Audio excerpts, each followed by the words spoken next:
நான் எதுவுமே பண்ணலையே, அதனால பண்ணேன். ஏதாச்சும் பண்ணாதான் இதுங்க. மகா எங்களை ஆட்டோல வந்து பாத்தீங்கன்னா 2 மிரர், ஒண்ணு இது இன்னொன்னு இது. இந்த மிரர் வந்து வாகனத்தை உருவாக்கும் போது எதுக்கு கொடுத்துருக்காங்கன்னா, நாங்க வந்து சைடு திரும்பும் போதும் இல்லைன்னா நாங்க ஒரு வளைவில் ஏதாவது வளையும் போதும் நாங்க எங்களுக்கு இந்த சைடு ஏதாவது வண்டி போதா இல்ல இந்த சைடு வண்டி போதா அப்படின்னு பாக்கிறது.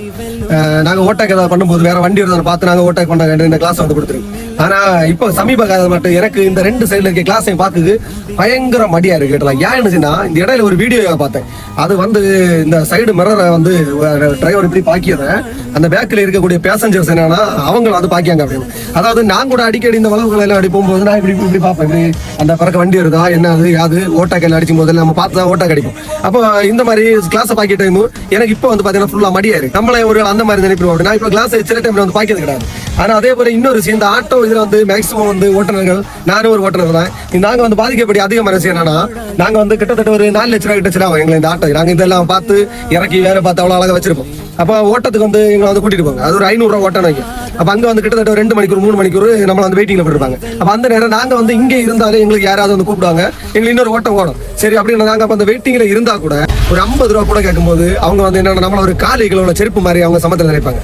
தயவு செஞ்சு நீங்க ஒரு ஆட்டோ ஓட்டுற பேசஞ்சர்ஸ் மக்களை உங்களுக்காக நீங்க வந்து தப்பா நினைக்காங்க. நாங்களும் கஷ்டப்பட்டு ஆட்டோ ஓட்டி பணம் செலவு பண்ணி ஆட்டோ வச்சிருக்கோம்.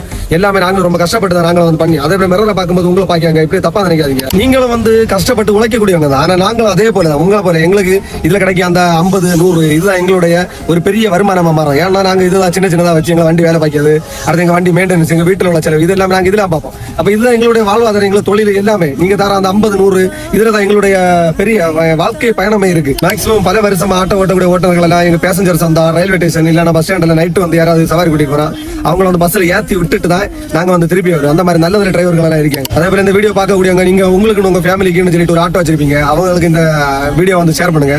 இதை பத்தி நீங்க என்ன நினைக்கிற மறக்காம கமெண்ட் பண்ணிட்டு உங்க ஃப்ரெண்ட்ஸ் அண்ட் ஃபேமிலி எல்லார்ட்டையுமே சொல்லுங்க. இதை பத்தி நீங்க இனிமேல் ஆட்டோ விളിக்கும் போது ஒரு சகோதரனா பழகி பாருங்க. You respect and take respect மாதிரி அவர் வந்து நீங்க குடிக்க மரியாதைக்கு அப்படியே திருப்பி, அதான் ஆட்டோக்காரருடைய பாலிசி.